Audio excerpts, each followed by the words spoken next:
હનુમાનજીના આશીર્વાદ મેળવવા માટે ઘણા લોકો દરરોજ હનુમાન ચાલીસાનો પાઠ કરે છે, પરંતુ દરેકને હનુમાન ચાલીસાનો લાભ મળતો નથી. આ કારણસર ઘણા લોકોનો વિશ્વાસ ઉઠી જાય છે. હનુમાન ચાલીસાનો પાઠ કરવાના ઘણા ફાયદા છે, કારણ કે હનુમાન ચાલીસાનો પાઠ ખૂબ જ અસરકારક અને ચમત્કારિક માનવામાં આવે છે. પરંતુ દરેક વ્યક્તિને તેનો સંપૂર્ણ લાભ મળતો નથી, કારણ કે કેટલાક મહત્વપૂર્ણ કારણો તેની અસર ઘટાડી શકે છે. હનુમાન ચાલીસા ફક્ત શબ્દોનો સંગ્રહ નથી, પરંતુ તેમાં ઊંડી આધ્યાત્મિક ઉર્જા રહેલી છે. જો કોઈ વ્યક્તિ ભક્તિ અને શ્રદ્ધાથી તેનો પાઠ કરે છે તો તેને ચોક્કસ ફળ મળે છે.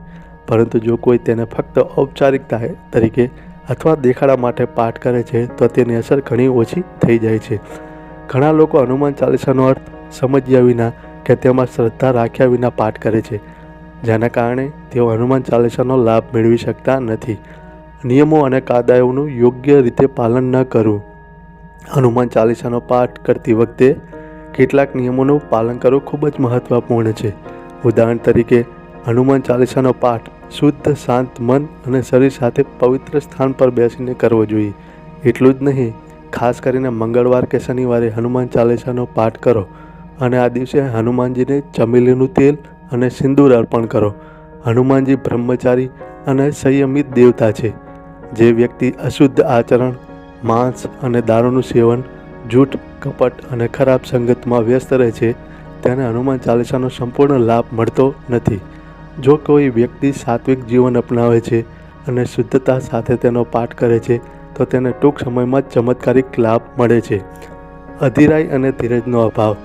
ઘણા લોકો હનુમાન ચાલીસાનો પાઠ શરૂ કરે છે, પરંતુ થોડા દિવસો પછી જ્યારે તેમને પરિણામ ન દેખાય ત્યારે તેઓ હાર માની લે છે. તેઓ ભૂલી જાય છે કે હનુમાનજી ફક્ત તે જ લોકોને મદદ કરે છે જેઓ તેમને સતત ભક્તિ અને ધીરજથી પૂજા કરે છે. જો કોઈ વ્યક્તિ હનુમાન ચાલીસાનો પાઠ કરે છે પરંતુ તેના વિચારો અને કાર્યો સારા નથી, તો તેને હનુમાનજીના આશીર્વાદ મળતા નથી.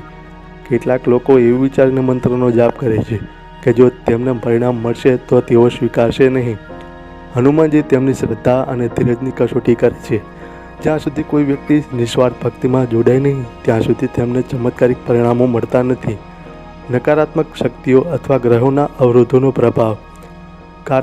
ક્યારેક કોઈ વ્યક્તિ નકારાત્મક શક્તિઓ, ખરાબ નજર અથવા ગ્રહ દોષોથી પ્રભાવિત થાય છે, જેના કારણે તે હનુમાન ચાલીસાના પાઠનો સંપૂર્ણ લાભ મેળવી શકતો નથી.